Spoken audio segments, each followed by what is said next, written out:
Good morning! Hello YouTube!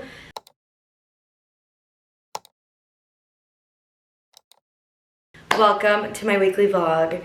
Ignore the fact that I look like shit, okay? Because you guys are going to be doing my morning routine with me. So hopefully by the end of this video, I won't be looking like this, okay? This week on my Instagram stories, I asked you guys to send in some Q&A questions. And so I'll be answering those in this video as I do my kind of morning / skincare routine. There's some like construction men, I hope they don't see me. Okay, some of these questions, I don't even know where to start with some of these questions. We should get straight into it, but before I do that, I need to do my morning shot, okay? This I made a couple videos ago. So it's pineapple, apple cider vinegar, aloe vera, ginger, turmeric, pineapple juice. Okay, cheers. The first question I'm gonna answer is, when was your first kiss? So, we're gonna do another shot for that one. I'm gonna do turmeric and ginger because I'm not feeling too healthy these days. My first kiss, I must have been in 9th grade. I don't know how old you are in 9th grade.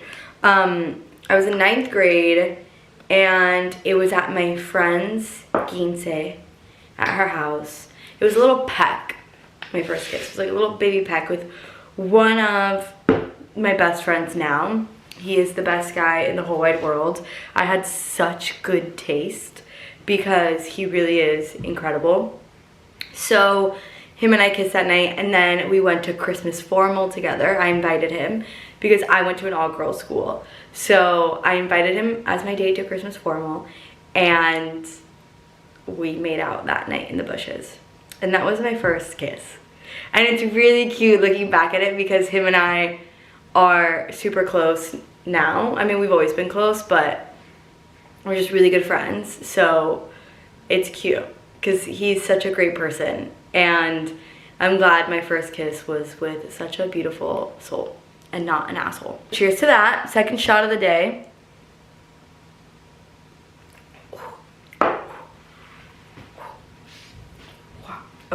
Okay, now let's walk over to my living room, which, speaking of, one of the questions I got was, would you do a house tour on your channel or a reset day vlog? I would not do a house tour vlog for a couple of reasons. One of the reasons being, I don't own this flat. It's not mine. So I don't know. I just, privacy wise, like imagine if someone finds out where I live. I don't know.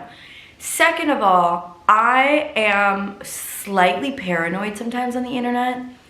And it's not against you people, it's against like any potential creepy people that find my page and watch me.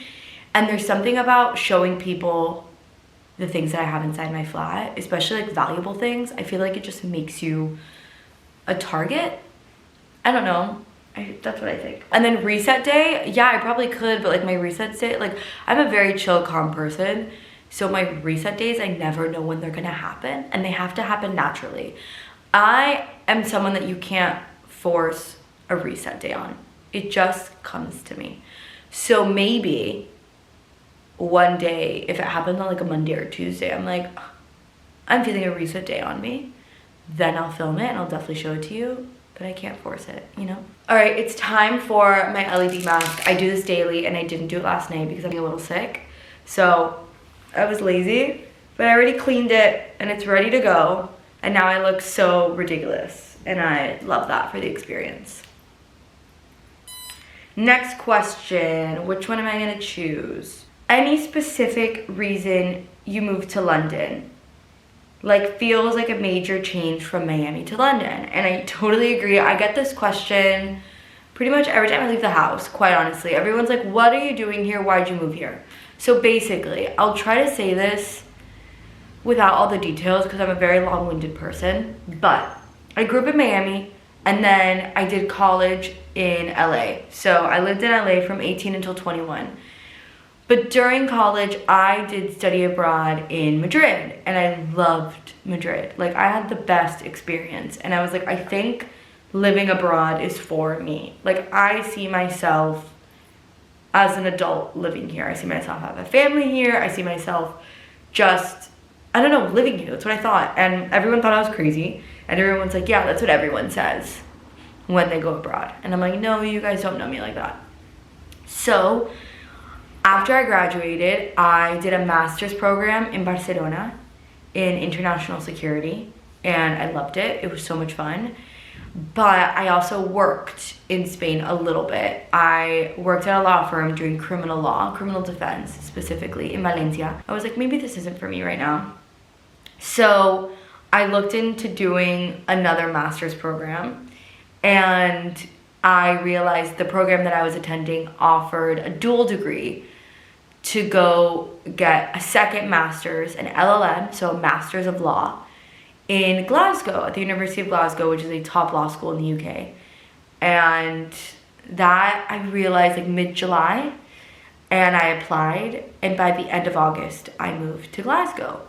And so then I was in Glasgow, which is like a bigger difference than Miami and London. And I was doing an LLM, so then I learned about law school and the possibility of doing law school in the UK. So I decided to pursue that, and that was what brought me down to London. I went to law school here, but it was during COVID, which means I was doing it all online.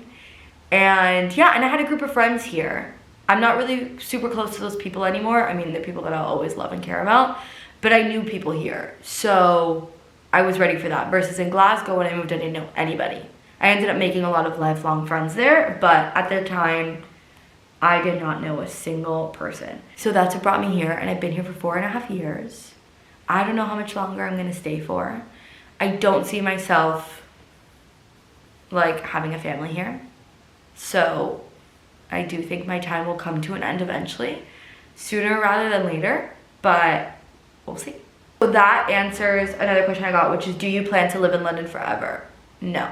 I love London. It's been such an incredible experience. I've met some of my favorite people in the world here. I'm so grateful, but I just don't see it being forever. I mean, the weather, really, I'm over it. And I also like to travel, and I feel like within the UK, you don't really travel that much. So yeah, we'll see where I go next. Then I got a question in Spanish. ¿Sigues ejerciendo como abogada? Which, for those of you who don't speak Spanish, it means, are you still practicing as a lawyer? And the answer is no. This is my job now. This is what I'm doing. This is a career path for me. You can imagine how thrilled my family is about that.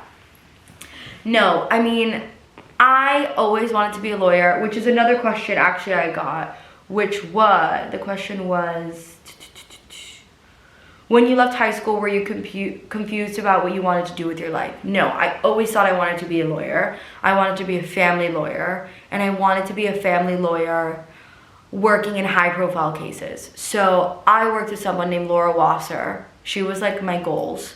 She is the divorce attorney for Kim Kardashian, Britney Spears, I mean all the Kardashians, Ashton Kutcher, Angelina Jolie. Like, she is the divorce lawyer for the stars, and that's what I wanted to be. Very like high-profile cases, and I did that. I wasn't an actual lawyer in the sense of I wasn't the one representing them, but I was working on those cases. With Laura, I did on a startup called It's Over Easy. I worked on that with her. I was an intern. It was online divorce. It has since been sold to divorce.com. It got bought out. But and then in the UK, when I actually became, I'm a qualified non-practicing barrister. I worked at a top law firm here, which specializes in ultra high net worth, high profile cases. And I was able to work on the stuff that I wanted to be working on, and I loved it. It's just really hard to qualify as a practicing lawyer in the UK. I could do like a whole video on that. It's way too long. Like, every time I have to explain it to someone, I'm like, murder me. It's just very complicated to actually get the practicing certificate. So that's kind of stopped me. And then of course I have visa issues. I'm not from here, you know, it makes it hard. So that kind of pushed me towards a path that I think is more me, which is content creation and influencing and getting to do beauty and glam. You know, here I am, not practicing law anymore. I always loved law. I definitely have a passion for it, but I feel more aligned, like I'm being truly myself in this career. I do wish I could use my intelligence a little bit more. I think this taps into more of my creativity and like that side of intelligence rather than like my book smarts. So that is one feedback. But you know, I can get it in other ways of my life, so it's okay. Moving to another question, which, oh, and we're done with the mask. I put my hair up for the next step. Next I'm doing the zip, which is a microcurrent device or a nanocurrent device. I don't know if there's a difference. That is just gonna help me look snatched. I need to open the app up because I'm doing, it has like different, it's a really cute app. It has like different plans you can do. And I'm doing the glass skin plan. Put the gel on my face. Oh, I'm supposed to do a lot more than that. Ooh, it's nice and cooling. It's gonna be great because I think since I'm sick, I'm a little puffy. I'm gonna put it in and put it on my neck. You really want to gel it up. We're gonna turn this bad boy on. Cute. And use the lift treatment. Ooh. Simply oh. conductive gel all Wow. Wait, let's see if you can see this. We're gonna turn. Oh, I can feel that. Do I have enough gel on me? Notice it like Can you see that? when you It's tingly. Okay. Wow. continue along. Every time you get to the top, you just move that one. Okay, I'm gonna answer another question. Were you always interested in being a content creator? No, quite honestly. Remember, I had a following. Wait, let me stop this video. I had a following on Instagram, I'm sure from the people watching this video, since I was around 18. Okay, next slide. Since I was around 18, and when I got to college and stuff, I had one, which was crazy. But it was before being an influencer was even a thing, you know, that was so out of our realm. And I just didn't really care. I was super into my academics. I loved college. I wanted to be a lawyer. So I never understood why I had a following, like what purpose it was. And now I'm like, okay, it was always kind of meant to be. And I've always loved recommending things to my friends. I've always loved doing all that stuff. So it really does align with who I am. But no, I definitely did not always want to be one. It wasn't until the last, I would say, year and a half that I even really considered it.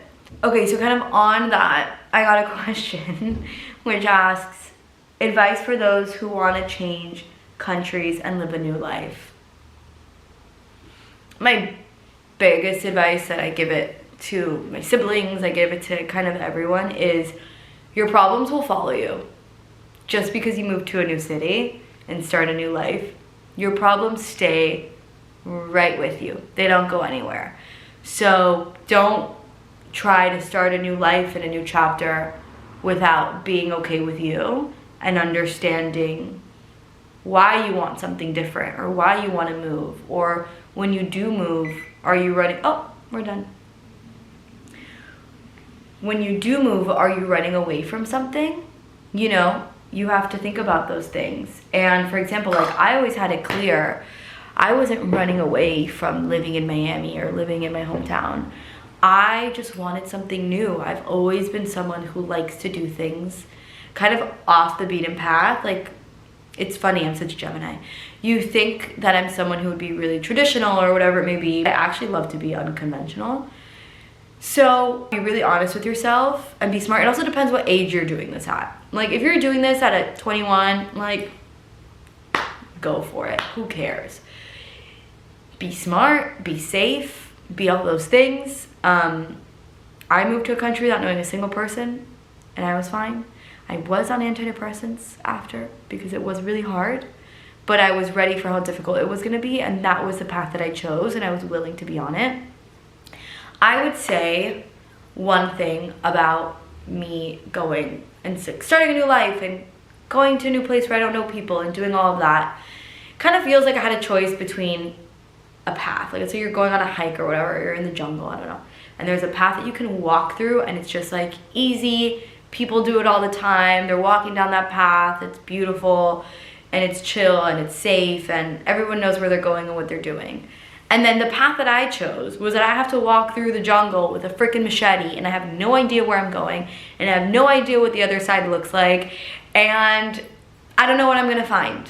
That's what it feels like. Like, I'm chopping down, and it's a beautiful experience, and you never know what you're gonna see, and it's different from the path that's already been made, and there's beauty in it, but it's difficult, and it requires strength, it requires resilience, it requires acceptance of the unknown. It's not for everybody. That's the reality. It's been great, and it was perfect for my personality, but it's not for everyone. So be really honest with yourself about why you're doing what you're doing. That was the majority of my advice. If you have more specific, if you want to give me more context about your life, I can give you a little advice, but that's just kind of my general take on that. All right, let's go wash this off and do a little skincare routine and put a little, I don't know if like makeup, but like something to make me look alive. Okay, we are now in my bathroom, putting on my Jasmine headband. Okay, this is a no judgment zone, judgment-free zone. Ooh. And I need to wash my face. I've been having clogged pores, so I'm actually gonna double cleanse. So I'm going in with this Tatcha, the Camellia Cleansing Oil. Also, like, I need to be careful with my camera, so I'm actually gonna move my camera outside of my sink, probably a smart thing to do, and then wash my face. Okay, that was step one. And now I'm gonna, my eyebrow. Now I'm gonna go in with this Tower 28 SOS Daily Balancing Gel Cleanser. I'm obsessed with this one. It takes, it does such a good job of taking off makeup. Like, you can have a full face of makeup and just use this, and like, you're gonna look great after. So I would recommend it. The only thing is that they don't have it in the UK, so like, I'm very careful of how much I use it because I don't want to run out. I look a little bit like a mess, but that's okay. Now I'm going to put on lip stain as I answer the next question. We're gonna pick what's your favorite book ever. My favorite book ever is a book, hold up, let me concentrate. It's actually stunning. Too bad the lighting sucks in here. I actually remember what exactly it's called. I'm really bad at book names, which goes crazy. I'm like, I could tell you everything about the plot line, can't tell you what it's called. Okay, my favorite book is called Code Name Helen. It is a World War II book. It's historical fiction-ish. It's based on a real woman named Nancy Wake. She is incredible. She was basically in the resistance. Let me see if I can find a really good, just like, biography of it. It's such a good book. It was one of those books that was, it had everything that I wanted to. It has romance, it has comedy, it has, you know, the interesting historical events of World War II. This one takes place in France. So France, when it gets like overtaken and stuff by the Nazis, it's just, it was great. So let's see. I'm reading you the whole paragraph. In 1936, foreign correspondent Nancy Wake witnesses firsthand the terror of Hitler's rise in Europe. No sooner has Nancy met, fallen in love with, and agreed to marry French industrialist Henry Fioca than the Germans invade France and force her to take on her first code name of many. The Gestapo call her the White Mouse for her remarkably for her remarkable ability to evade capture when smuggling Allied soldiers across borders. She becomes Helen when she leaves France to train in espionage with an elite special forces group in London. Then when she returns to France, she's deadly Madame Andre. But the closer France gets to liberation, the more exposed Nancy and the people she loves will become. Inspired by true wartime events, Codename Helen is a gripping and moving story of extraordinary courage, unfaltering resolve, and remarkable sacrifice and enduring love. and it's based on a real woman. Like, this is there are real pictures of her, there are real interviews of her. Like, it's incredible. My favorite book. I loved it. I should reread it in a few years because I'm obsessed. I also got a question, what is your favorite movie of all time? And I feel like I need to write down my favorite movies because I forget them. But I would say it depends on my mood, because I love a rom-com, who doesn't, but I also love a war movie. So my favorite movie is between The Notebook and Bridget Jones' Diary. I love Bridget Jones' Diary so much. I'm obsessed with Bridget Jones. I think the 4th movie is coming out in the next couple of weeks, so I'm gonna have to go watch that. Obsessed. And I love The Notebook, who doesn't? And then war movies, I do love the Churchill movie, and I do love a movie called Anthropoid, which is about the Czech resistance, specifically in Prague, and about the about the assassination of Reinhard Heydrich, who was the 3rd, like, Nazi in command. That's a great one because it's also a true story. I love a true story. Obsessed. I love a docu-series, a documentary. I love true stories. Okay, I'm gonna take this headband off now. I also have like so many good books I read. I'm trying to think of one in Spanish. There's a Spanish book that I read because I love books about the Spanish Civil War. Obsessed. Like, wow. It's almost too much. I went through like a really intense obsession with that. What is it called? Something después del amor. Oh, Te di mi palabra. Amazing. Takes place in Santander. That one will like fuck you up. Like, that one's gonna, like, if you want to get fucked up by a book, like, read that one. I also, people tell me that I need to stop cursing as much. Hard. Okay, let me see. Where is it? Oh, Después del amor. Holy, it's an incredible book. Also, based on a true story, on a real couple. It's, so good. I actually want to reread that, but I keep trying to get it in this country, in the UK, and they do not have it on Amazon. So I'm gonna have to go back to Spain for that. Such a good one. Wow. On to another question. Should I keep this on a little longer? Probably. Funny. Would you rather be tickled on your feet or belly for 5 minutes? Wow, both sound like torture. I'm probably less sensitive on my stomach, so I'm gonna choose stomach. I really don't like people touching my feet. There are only like 3 people who are allowed to touch my feet. Yeah, so I'm gonna go with my stomach. A question I get a lot in general. Have you ever visited Brazil? If not, when will you come? Greetings from a huge, obsessed Brazilian fan. Thank you, Emma Leaks. I don't know. Thank you. Love you. I have never been to Brazil, and I would love to go to Brazil one day.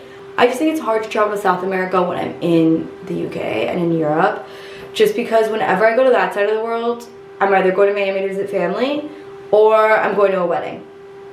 So that's the only issue, but one day I'll definitely visit Brazil. I have to.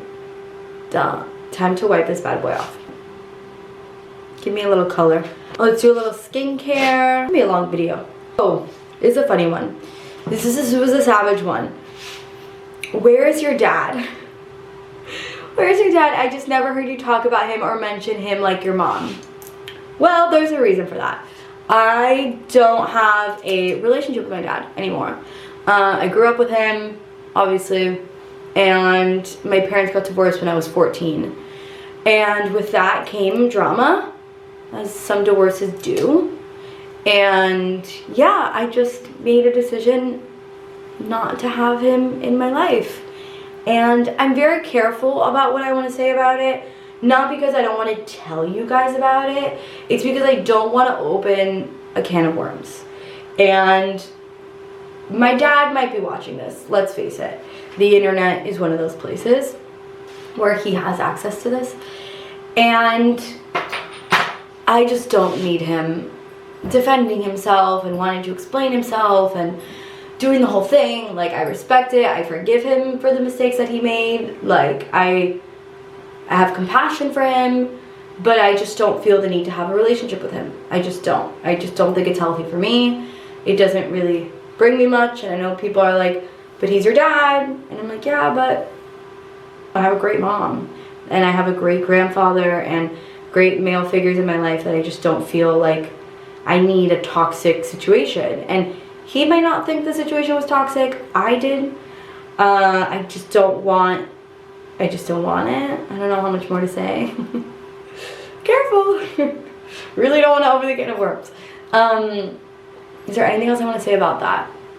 I did have daddy issues for a while, but I've gone to therapy. I went to therapy when I was in high school and stuff, and throughout college, but I recently started seeing, not recently, it's actually been like 4 years, started seeing this girl named Alexia, who you guys have maybe seen me post her stuff. She's like a spiritual, intuitive guide, I call her, and she's really helped me get through daddy issues and just, you know, not having that lack of relationship impact my romantic relationships and just the way that I see men, and also learning compassion. Like, I was really angry, I think, for a long time, and I'm not angry anymore, and I forgive, but that doesn't mean I can't have boundaries and be in relationships that I think are healthy for me. So, yeah. Anything else I want to say about that? I know my dad has had like weird, very inappropriate relationships with some fan accounts of mine, and those have crossed the line and have upset me and are part of the reason I don't talk to him. Like, why are you talking to random people on the internet about me and my life? And so it's just super inappropriate, especially like with fan accounts. I'm so grateful for the fact that people want to create accounts about how much they love me. Like, thank you, that's super sweet. But also the reality is with fan accounts is that it's my face, it's my name all over the account. We really don't know who's running them. We don't know who's behind the scenes of them. I'm sure it's just a very sweet Brazilian girl or something, I don't know. But we don't know. And so the fact that he was giving them private information about me was dangerous, quite honestly. Like, not to sound dramatic, but pretty dangerous. But anyways. Okay, I'm gonna do a little makeup now. I did my Ordinary serum, and I did the Fresh Beauty Rose moisturizer, and now I'm ready to go. Do I want anything under there? Oh, I'm about to go do steamer and sauna, so I don't want to overdo the skincare, and I don't want to overdo makeup, but let's do the brows a little bit. Okay, we're sitting down. The next question is, ¿De dónde son tus raíces latinas? So, I am Cuban. My grandparents are Cuban on all sides, and yeah, so I have a very interesting background. I think it's interesting, at least. My grandfather was a political prisoner. He fought in the Bay of Pigs. He was, what, like 19 or 20 years old when he did that. And yes, yeah, so he was a political prisoner, and the US government bailed him out and brought him to Miami and said, you can either join the army or we'll pay for your education to like get a master's or something. And so he chose that route. And yeah, then he started living in Miami, and my grandmother had moved to Miami. My grandparents were like kind of dating at the time, which was very cute, and they were like sending letters when he was in prison and stuff. And she had moved here because my family in Cuba was politically exposed, kind of, I guess you could say. So they had actually done 2 exiles before Castro came in, and like my great-great-great-grandfather or something was like the first governor of Havana, and then my other great-great-great-grandfather was a judge on the Supreme Court. So, you know, when democracy is questioned, those are kind of the first people out. So yeah, my grandmother had been in Miami already, and imagine, like, they came with nothing in their pockets. You couldn't bring money with you, depending which exile we're talking about. I'm talking about the Castro one. I feel like I'm all over the place when I'm talking about this topic because there's so much information about what my family's been through and the exiles and the way that Castro and everything has impacted my family dynamic and everything. It just like goes crazy. So I know I'm a little all over the place. But yeah, so they came when they were in their, my grandmother must have been like 19 or something, or 18 maybe. And my grandfather was probably 21 when he got out of prison, around there. Maybe 22, I don't know. I don't know. And then they had my mom soon after. And yeah, and then on my other side of the family, so on my paternal side, as I just said, I don't have a relationship with my dad, but I still know what my history is. My biological grandfather actually stayed in Cuba because he was a communist. And so I never met him. My dad never met him. He actually died when he was in his 50s. So yeah, I have a side of my family. They're half, technically, but they're in Cuba and they're communists. So, you know, that goes crazy. And yeah, so then my grandmother on my dad's side, she went to Mexico and gave birth to my dad in Mexico. So my dad was actually raised in Mexico and then moved to Miami later on in life. And yeah, but we're Cuban. I grew up in very like Cuban culture. I'm very proud of being Cuban. The situation, the political situation breaks my heart. I think I'm probably the most affected by it in my family. Like I feel the most Cuban, especially out of like the grandkids. At least like compared to my brothers and stuff. And yeah, I'm just really, really proud of being Cuban. I think it's such a great culture and such great people, and they're so happy, and you know, no matter what they're going through, you see the positives in things. And so I'm very proud, very, very proud. I'm looking forward to visiting one day. I obviously have not, because I'm not gonna curse right now, but I'm not gonna say anything actually, because that could get me into trouble. Let's just say anger. A lot of anger towards the current regime. I'm gonna leave it there. So yeah, until there's a new regime, I will not be in Cuba. I will not be giving money to that government over my dead body. No. But the day that we get a free Cuba, I feel like my life purpose will change. Like, I will do everything to help rebuild Cuba. So yeah, I'm looking forward to that day. Hopefully, eventually. Hopefully in my lifetime. Let's see, any other questions? How tall are you? I'm 5 feet tall. So I'm tiny. I'm 5 foot nothing. Which college did you enjoy the most?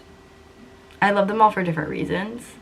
But being in Barcelona was a time and a half. Like, that was thriving. I was thriving. 23, no responsibilities, partying every weekend, living in a beautiful apartment in Barcelona. Like, it didn't get better. And I had, like, my roommate was, like, my best friend. Well, we became best friends. And we loved life. Like, we were wild. And by the way, not boys-wise. Like, we didn't have boys at the apartment. Like, it was just her and I partying all the time. Just us two. And then I had my cousins in Valencia that I became close to when I moved to Barcelona. And that was a lot of fun. Next question is, do you miss a certain period of your life, or do you prefer the current one? I think that's a lot. No, there's one more question that is kind of, I guess, maybe with this. I would say this one's the best. It's really, like, right now, like today, I'm living an incredible life that I'm so grateful for. I know myself, I know who I am, I know what I want. I don't know, I just don't feel like I'm missing much. There's obviously things I want to do, there's things I want to achieve, but I don't feel lost, if that makes sense. Like, just because I don't have it doesn't mean I'm not happy. And I feel like when you're younger, you just like want so much, and when you don't have it, you don't feel like you're accomplishing anything, and I just don't feel that way right now. But I will say that time in Barcelona was fun. Like, if I could go back to anything, I would probably go back to that time in my life. Because I was hot. I could party like a rock star. I loved my master's program. I loved what I was studying. I loved the people I was studying with. I loved the topics. Like, wow. And just like living in Spain. I miss Spain a lot. So those were good times. I also was not, like, I think at that time I went on one date, and one guy that I would like text, two guys I would do like text here and there, but it wasn't even like, it was just so about me. I was being so selfish about, like, the world revolves around me and only me, and I do what I want to do when I want to do it. And that was the perfect thing to be doing at 22, 23 years old. It was vibes. It was vibes. And then the last question And I've been a little reluctant to answer on the internet, and I actually didn't get the other person's permission to do this, so I should probably text them and ask. If not, I'll have to edit this out. But if it stayed in, it's because I got the green light. What is your relationship status? A classic. Understandably so.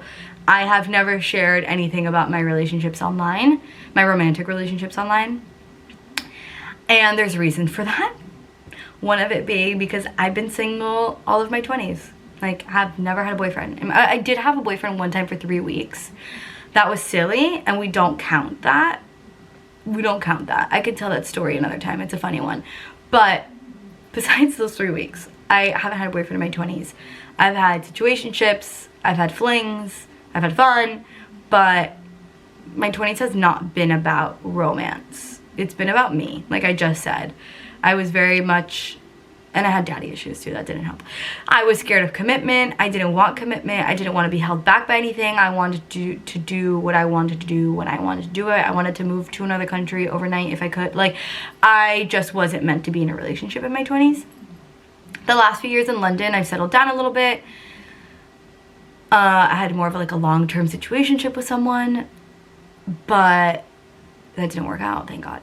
No offense to him, but... But it was a good time to like find myself and feel like an adult and feel grounded. And so now I am in a relationship. I do have a boyfriend, which goes crazy because I was the like constant single friend. Like I would just, there was one thing you knew about life is that I was single. Like that was always a constant in all of my friends' lives. So yeah, it goes crazy that I'm no longer the single one in the group. I don't think it's fully hit me. It's relatively recent, so it's not like I've been hiding like a year-long relationship. No.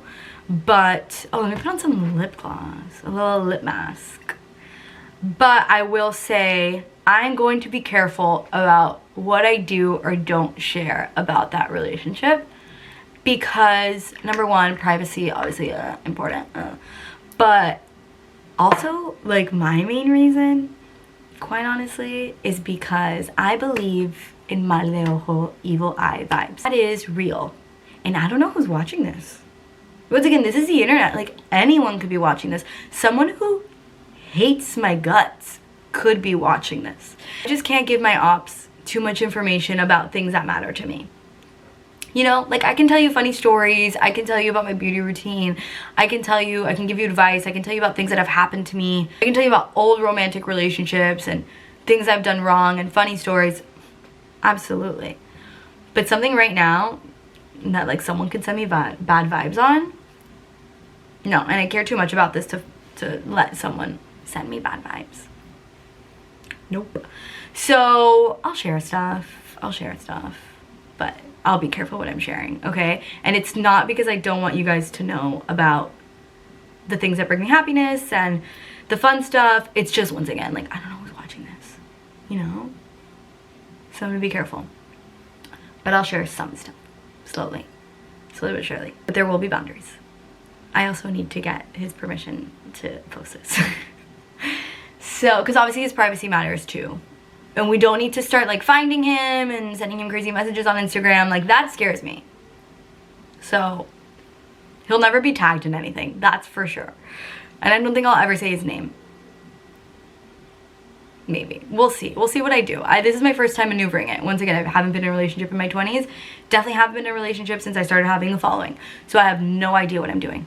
But anyways, that's all.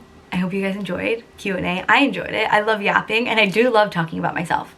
Like some people hate surveys. I'm like, I love a survey. Like, give me the opportunity to tell you what I think and how I feel about stuff and my opinion. Love. So the fact that I get to talk about me and tell you guys stories, obsessed. We should do this more often. Maybe I'll do it on Instagram stories and stuff too. Thank you guys for joining me in my little skincare morning routine. It's looking fresh. I have a little pimple here. I did pop it. Don't get mad at me. It happens. But besides that, I look healthy. Thank you guys for joining me. I don't know what vlog I'm going to do next week. If you have suggestions of what you want to see, let me know. Maybe I'll do like a Valentine's Day makeup, get ready with me vibe. That could be cute. I did want to do an Instagram reel about Valentine's Day makeup. But you know what? That's a vibe. Maybe. What do you guys think? I don't know. Comment, like, subscribe, do the thing, and I'll see you guys next week.